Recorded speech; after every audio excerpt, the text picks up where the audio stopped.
ভোটের কথা মাথায় রেখে কি সিদ্ধান্ত বদলের পথে কেন্দ্র? মধ্যবিত্তের মন জয় করতে ভর্তুকি যুক্ত সিলিন্ডারের সংখ্যা 9 থেকে বাড়িয়ে কি 12 করার পথে হাঁটবে ইউপিএ?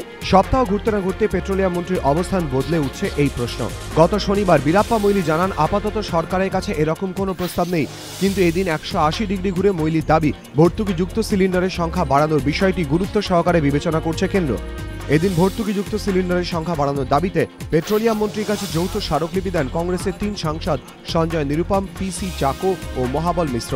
কংগ্রেস সূত্রে খবর, ভোটের আগে ভর্তুকিযুক্ত সিলিন্ডারের সংখ্যা 9 থেকে 12 করার জন্য মৈলীর ওপরে চাপ বাড়ছে দলের মধ্যেই। গত সপ্তাহে চিদম্বরমের গলাতেও সেই আভাস মেলে। কিন্তু তার দুদিন পরেই ভর্তুকিযুক্ত সিলিন্ডারের সংখ্যা বাড়ানোর বিষয়টি খারিজ করে দেন মৈলী। অথচ সপ্তাহ ঘুরতেই ভোল বদল।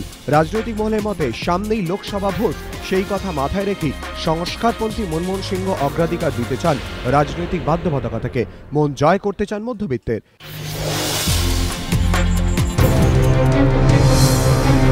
দীর্ঘ বিতর্ক এবং চাপানুতরের পর অবশেষে দেশে ফিরছেন দেবযানী খোবরাগাড়ে। তবে তার বিরুদ্ধে ওঠা অভিযোগের প্রেক্ষিতে মামলা চলবে।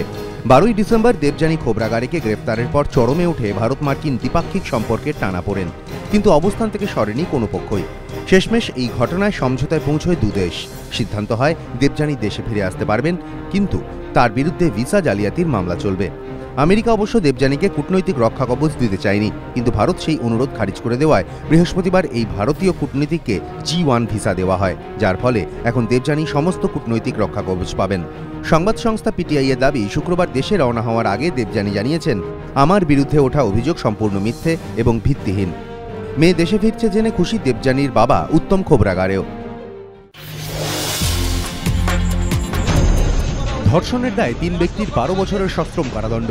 ঘটনার 2 বছরের মধ্যে সাজা ঘোষণা করল রায়গঞ্জের ফাস্ট ট্র্যাক সেকেন্ড কোর্ট। উত্তর দিনাজপুরের রায়গঞ্জের বোগ্রামে এক নাবালিকাকে ধর্ষণের অভিযোগ ওঠে জ্যোতিষ ভৌমিক, সঞ্জিত সাহা ও অনিল সাহার বিরুদ্ধে। নাবালিকার পরিবারের অভিযোগের ভিত্তিতে 3 অভিযুক্তকে গ্রেফতার করে পুলিশ। চার্জ গঠনের পর রায়গঞ্জের ফাস্ট ট্র্যাক সেকেন্ড কোর্টে শুরু হয় বিচার পর্ব। বৃহস্পতিবার আদালতে দীর্ঘক্ষণ শুনানি চলে। শেষ পর্যন্ত 3 অভিযুক্তকেই দোষী সাব্যস্ত করেন বিচারক বিভূতি ঘেসাং। এদিনই সাজা ঘোষণা করেন তিনি। বৃহস্পতিবারও সাজাপ্রাপ্তরা নিজেদের নির্দোষ বলে দাবি করেন। 2 বছরের আইনি লড়াই, অবশেষে শাস্তি পেল নাবালিকা মেয়ের ওপর নৃশংস অত্যাচারীরা। আদালতের রায় খুশি পরিবার।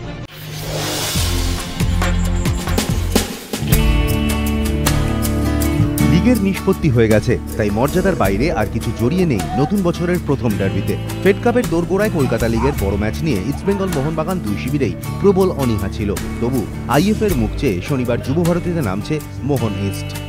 লিগ হাতছাড়া হয়েছে, ডার্বি হারলে আছড়ে পড়বে সমর্থকদের রোষ। তাই সাবধানী করিম 4-1-4-1 ছকে।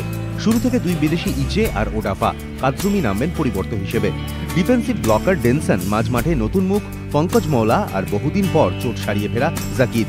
তবে চোটের জন্যই ফেড কাপের আগে রাম মালিককে নিয়ে কোনো ঝুঁকি নিচ্ছেন না বাগানের মরক্কান কোচ। একই ছবি লাল হলুদেও, মেহতাব আহত।